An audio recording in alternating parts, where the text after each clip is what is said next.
새해 첫날에도 북한은 우리나라 전역을 사정권으로 하는 초대형 방사포를 발사했죠. 김정은 총비서는 남한을 명백한 적으로 규정하면서 정면 대결 방침을 밝혔는데요. 새해 시작부터 북한이 한반도의 긴장감을 높이고 있습니다만 윤 대통령의 신년사인 북한 관련 언급이 이례적으로 없습니다. 통일부 장관을 지낸 민주당 정동영 상임고문과 함께 새해 한반도 상황 진단해 보겠습니다. 장관님 나와 계시죠? 네, 안녕하세요. 예. 자, 새해 첫 방송입니다. 자, 첫 예. 인터뷰인데요. 우선 새해 복 많이 받으시기 바랍니다. 예, 저도 청취자 여러분께 인사드리고 싶습니다. 새해 복 많이 받으시고요. 네. 새해는 대한민국이 좀 안정되고 평화로운 나라가 되기를 간절하게 소망합니다. 자, 새해를 시작하는데 혹시 기대하고 걱정 둘 중에 어느 쪽이 좀 더 큽니까? 장관님 보시기에는. 걱정이 큽니다. 아, 사실. 큽니까? 예. 예. 알겠습니다. 정치사항은 잠시 후에 다시 해보기로 하고 일단 북한 이야기를 좀 해봐야 될 것 같습니다. 새해 첫날부터 단거리 탄도미사일도 발사하고 전원회의에서는 핵탄두 보유량을 기하급수적으로 늘리겠다 이렇게 밝혔거든요. 또 남한을 명백한 적으로 규정한 거 어떻게 보고 계십니까? 전형적인 강대강 대치 국면이지요. 네. 마치 2017년 초를 기억하실 겁니다. 아하. 트럼프 미국 대통령과 김정은 북한 위원장이 강대강 대결 국면 속에서 한반도의 전운이 감돌았던 그런 시기와 닮은 꼴인데요. 그러나 그때는 한국이라는 또 문재인 정부라는 중재자가 있었습니다. 대화로 해결하려는 중재자의 존재가 지금은 없습니다. 이것이 이제 위험한 건데요. 네. 이 정부의 그 최대 문제는 갈등 관리를 잘 못하는 것 같습니다. 그러니까 현상 뒤에는 반드시 그 원인이 있지 않습니까? 예. 그러니까 남북 간의 평화 관리의 실패인 거지요. 그러니까 지금 강대강을 통한 갈등 증폭을 우리는 보고 있는 건데요. 그러나 남북 관계는 이런 직선의 갈등만 갖고는 안 됩니다. 네. 그러니까 곡선도 필요하고 우회도 필요한 건데요. 이게 없는 거지요. 외교와 안보를 직선만 갖고 해서는 안 된다 하는 생각인데요. 네. 곡선, 우회 또는 필요하다면 침묵도 수단이 될 수 있는 침묵도 거죠. 수단이다. 예. 그런데 안보는 강대강의 갈등으로만 해결되지 않는다는 점을 네. 말씀드리고 싶습니다. 2017년 얘기했었는데 기억나실 겁니다. 아마 핵단추 내 책상 위에 항상 있다 하니까 트럼프 대통령이 내 핵단추 더 크다 뭐 그랬던 말이 기억이 나는데요. 네, 그때랑 비슷하다는 거네요. 분노, 북한을 지도상에서 지워버리겠다는 등 참으로 험악하고 잔인한 말들이 오고 간 해였는데요. 네. 올해가 그렇게 돼서는 안 되겠죠. 안 되겠죠. 자, 지난해 12월 31일이죠. 초대형 방사포. 이게 우리나라 전역을 사정권으로 하는 거잖아요. 이제 사실 이런 게 북한의 올해 기조를 지금 나타내는 거 아닌가 생각도 들고요. 전형적인 강대강이라고 강대강입니다. 말씀드렸는데요. 예. 남북 관계가 지금처럼 이렇게 대화는커녕 네. 그러니까 적대로 치닫는 경우는 과거 냉전 시대 이후 2017년을 제외하면 처음입니다. 아, 그렇습니까? 예. 어쨌든 어떤 경우에도 남북 관계는 대화를 통해서 가야지 강대강으로 가는 것은 길은 아닙니다. 7차 북한의 핵실험 부분 지난해부터 계속 전망이 됐었는데 지금 실시는 안 됐습니다. 올해도 어떻게 실험할 것 같습니까? 그냥 넘어갈 수 있을 것 같습니까? 가능성은 언제라도 있는 거죠. 네. 북으로서는 그 시기를 저울질할 뿐입니다. 그러니까 핵탄두를 기하급수적으로 늘리겠다 하는 그 말 속에 네. 핵실험을 통해서 핵무기의 고도화, 소형화, 경량화, 다종화, 예. 이것을 위해서 이제 자신들이 그 시기를 선택할 것이고 국제사회의 이목을 특히 이 미국을 향해서 가장 효과적인 시기가 언젠가 이것만 예. 남아 있는 것이겠죠. 그 시기 그런데 하여튼 중요한 것은 우리 국민들이 올 한 해 이렇게 남북 갈등 관계 속에서 시달려서는 안 되지 않느냐 하는 생각입니다. 네, 그 시기 말씀하셨는데 뭐 여러 가지 시기들이 또 예측이 되더라고요. 김정은 생일도 있고 또 인민군 창건 기념일도 있고 김정일 또 생일도 있고 어느 정도가 예상이 됩니까? 예, 그동안 이제 그런 계기성을 살려서 이런저런 그 군사적 행위를 했기 때문에 우리가 이제 예측을 하는 겁니다만 그 시기는 뭐 중요치 않습니다. 기본적으로 한반도의 상황을 전쟁을 향해서 전쟁 분위기를 향해서 끌고 갈 것인지 아니면 대전환을 통해서 평화의 방향으로 대화의 방향으로 돌려놓을 것인지 이런 근본적인 고민 성찰 이게 필요하다고 생각합니다. 지금 우리 장관님 말씀 좀 들어보면 올해 한반도 정세 결국은 2018년도 평창 그때 또 2010년도로 갈 거냐 이게 윤석열 정부 대응에 따라 달라질 것이다 이렇게 보시는 거군요. 그렇습니다. 만약에 북한의 7차 핵실험 이런 것들을 하게 되면 기존의 대응 외에도 다른 어떤 방안이라든지 대응이 있을까요? 네, 기본적으로 한반도에서 평화는 생존의 필수 조건이지요. 네. 그러니까 생명과도 같은 건데요. 우리에게 평화 이외에 다른 대안이 있을까요? 우리의 대안은 평화뿐입니다. 네. 이것을 유약하다거나 유화주의적 주장으로 봐서는 안 됩니다. 우리는 70년 전에 그 참혹한 전쟁의 기억을 아직도 생생하게 갖고 있는 그런 분단 국가입니다. 네. 평화로 가는 새 길은 없습니다. 평화 자체가 길입니다. 제가 자주 하는 말씀입니다만 예. 어쨌든 평화는 평화로 만들어야지 강대강으로 만들어갈 수는 없다는 생각입니다. 자, 이제 이런 북한의 위협이 있는데 윤석열 대통령의 좀 얘기는 조금 대비태세를 주문하는 모양새입니다. 일사불사의 결기로 응징해야 된다라고 얘기를 했습니다. 또 최근에 무인기 왔을 때는 학전을 각오했다. 뭐 압도적 전쟁 준비. 이런 발언들은 좀 수위가 좀 높다고 봐야 됩니까? 어떻게 보고 계시는지요? 사실은 대통령직은 국민을 안심시켜야 하는 자리입니다. 참모들이 강경 발언을 하더라도 대통령이 이것을 조절하고 안심시켜야 할 판에 아하. 앞장서서 불안과 공포를 조장하는 것은 잘못된 일이지요. 문제 해결에 대한 고민이 아니고 오히려 국민을 불안에 떨게 하는 것 아닌가 싶습니다. 그렇기 때문에 남북 갈등과 강대강의 대치를 안보 불안을 이용해서 국민을 단결시키려고 한다는 네. 국내 정치용으로 쓴다는 그런 우려를 평가를 들을 수도 있는 겁니다. 네. 과거 군사정권 때 전두환 정권은 남북 대치를 국내 정치에 이용했지만 같은 보수 정권이지만 노태우 정권은 반대로 갔습니다. 아하, 예. 반면 교사로 삼았으면 좋겠습니다. 요거 국내 정치용이라는 뜻은 어떤 뜻입니까? 뭐 보수가 결집한다 뭐 이런 의미입니까? 뭐 그렇죠. 그러니까 남북 갈등을 예. 국내 정치에 활용한 무수한 사례를 우리는 과거에 목격했습니다. 이제 그런 시대가 아니라는 말씀입니다. 자, 어제 대통령 신년사에도 북한하고 한반도 문제는 한 번도 언급이 없었습니다. 평화 메시지도 없었던 것 같고요. 이거 이례적이라고 봐야 되는 겁니까? 대단히 잘못된 겁니다. 잘못된 왜냐하면 것이다. 윤 대통령은 지난 9월 달 예. 유엔 총회 연설에서도 한반도 평화에 대해서 한마디도 언급하지 않았습니다. 국제사회를 향해서. 네. 그런데 역대 대통령 가운데 유엔 무대에 섰던 대통령 가운데 한반도 평화를 언급하지 않은 일은 한 번도 없었습니다. 그런데 이번 신년사에서 우리에게 생존의 필수 조건인 평화에 대한 언급을 대통령이 내놓지 않았다는 것은 참으로 유감스럽습니다.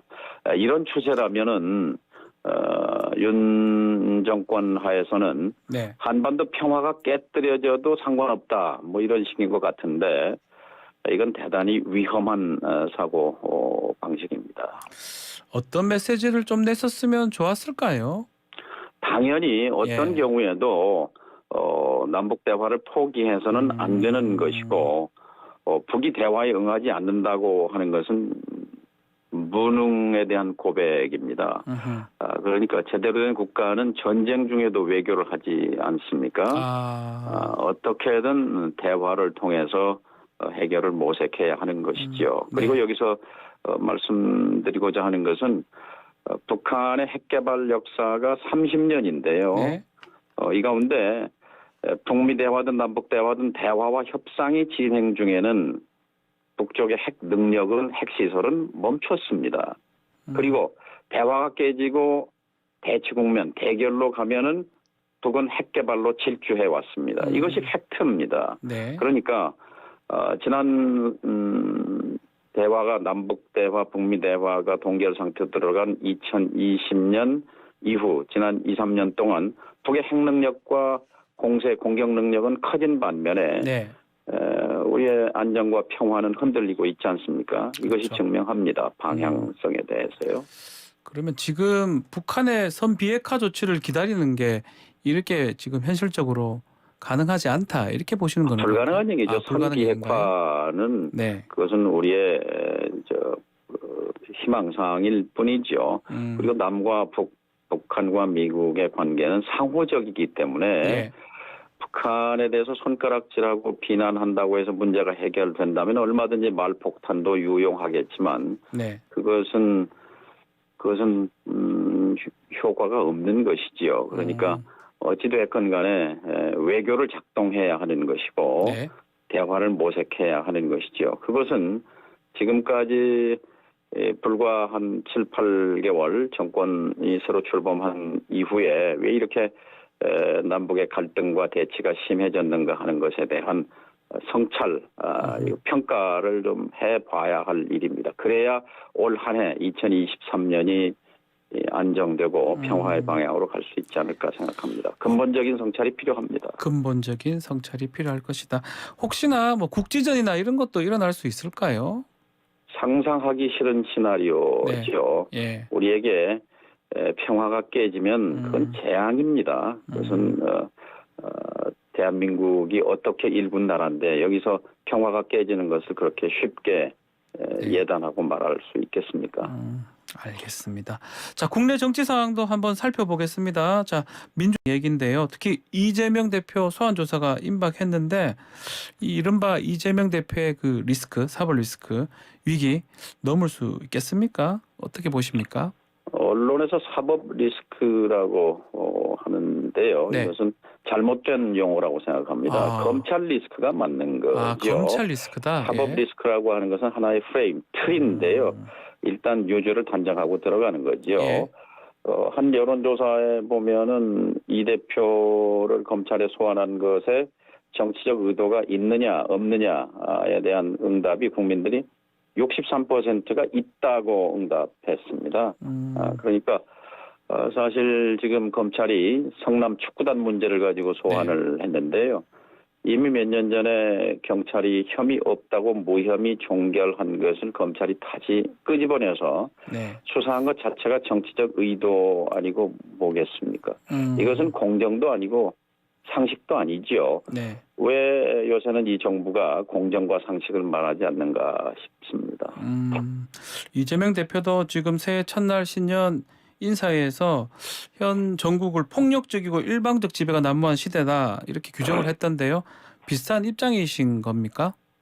그러니까 정치가 지금 사라졌잖아요. 예. 근데 정치가 이제 사망했다고 볼 수도 있어요. 정치가 사망했다고요? 그런데 한 나라에서 정치가 없으면 뭐가 남겠습니까? 폭력 장치로서의 국가만 남습니다. 정치라는 것은 폭력으로서의 권력과 국민 사이의 완충 장치 같은 거지요. 네. 이 완충 장치가 사라지면 국민은 민낯의 권력과 맞닥뜨리게 됩니다. 그런데 권력은 이것을 대개 법치라고 포장합니다. 네. 법치, 법만능. 법치라고. 예. 여기서 문제는 자기 편은 예외고 자기 편은 법치의 대상이 아니고 상대방, 야당, 반대편만 법치의 대상이 된다는 것이 문제인 거죠. 그래서 정말 2023년 우리에게 필요한 것은 정치의 정치다. 복원입니다. 정치의 복원 없이 참 올 한 해 굉장히 어려울 겁니다. 그 우리 고모님 보시기에는 이 정치가 실종된 상태 이것을 극복하기 위해서는 누가 가장 좀 잘해야 되는 겁니까? 저는 무엇보다도 지도자가 중요하다고 지도자가 생각합니다. 중요하다. 예. 왜 임기 초에 예. 우리 국민의 전폭적인 사랑을 받지 못하고 왜 국민의 신뢰를 받지 못하고 국가는 상시적 위기에 빠졌는가 스스로 돌아봐야 한다고 생각합니다. 그리고 방향 전환을 결단해야 합니다. 예. 방향 전환의 방향은 대결에서 포용으로 예. 압박에서 협치로 결국 정치의 복원 그리고 평화의 복원인 거지요. 알겠습니다. 자, 야당으로서 민주당 역할에 대해서는 또 고민이나 이런 부분들이 있을까요? 방향성에 대해서? 민주당이 좀 더 네. 민생에 치중해야 한다고 봅니다. 요즘 생활 물가고에 시달리는 우리 국민들 좀 살펴줘야 할 야당의 역할이 필요합니다. 예. 공공요금 인상이 줄줄이 앞두고 있는데요. 이 전기료나 지하철 요금이나 이런 것들은 사실 국민들의 그 삶에 굉장히 필수적인 요소인데 이 공공요금이 오르게 되면 국가의 존재 이유는 뭡니까? 서민을 좀 편안하게 하려는 거 아니겠습니까? 네. 이럴 때 야당이 분명한 목소리를 좀 내줘야 한다고 생각합니다. 그 민생 투어 이재명 대표 하고 있는 거 이거는 잘하고 있다고 봐야 되는 겁니까? 야당이 해야 할 일이 그것 아니겠습니까? 지금 이 정부가 검찰을 가지고 정치의 실종 상태에서 칼날을 휘두르고 있는 판에 야당으로서 할 수 있는 역할은 그런 것이라고 생각합니다. 자, 민주당 안팎에서 플랜 B 얘기가 자꾸 나오고 있는데 이거는 어떤 의미입니까? 문희상 의장도 뭐 토끼띠 얘기하면서 플랜 뭐 2, 플랜 3 이렇게 얘기했던 것 같거든요. 지금 민주당에 필요한 것은 강한 플랜이고 신념의 플랜이고 민주주의 플랜입니다. 민간 독재를 극복하는 플랜이지요. 네. 솔직히 말씀드리면 플랜 B라는 말 그것은 다른 사람을 이재명 대표 대신 다른 사람을 찾자는 말일 텐데요. 그렇게 좀 들립니다. 예. 찾으면 뭐가 달라지겠습니까? 윤 정부는 그 다음 사람도 고분고분한 허수아비가 아니면 누구라도 검찰의 칼로부터 안전하지 못할 것입니다. 네. 과거 전두환 시절에 이 정권과 잘 지낸 야당이 있었습니다. 지도자가 있었습니다. 지금 어떤 평가를 받습니까?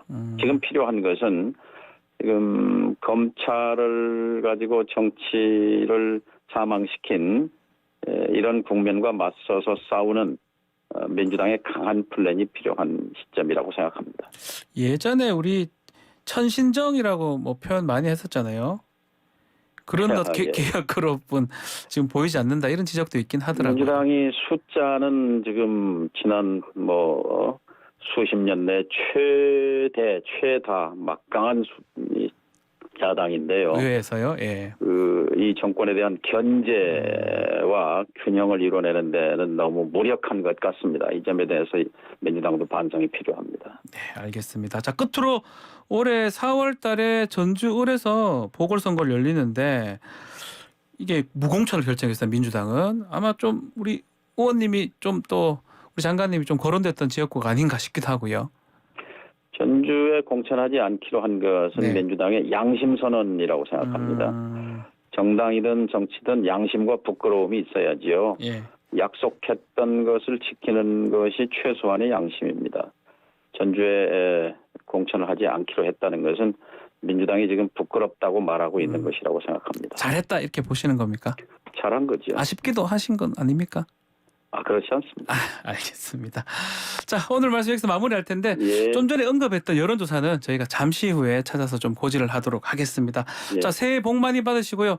올해는 뉴스킹 자주 좀 출연 좀 또 인터뷰 좀 부탁드리겠습니다. 예, 새해 복 많이 받으십시오. 예, 감사합니다. 감사합니다. 정동영 전 통일부 장관과 함께했습니다. 1부 마치겠습니다.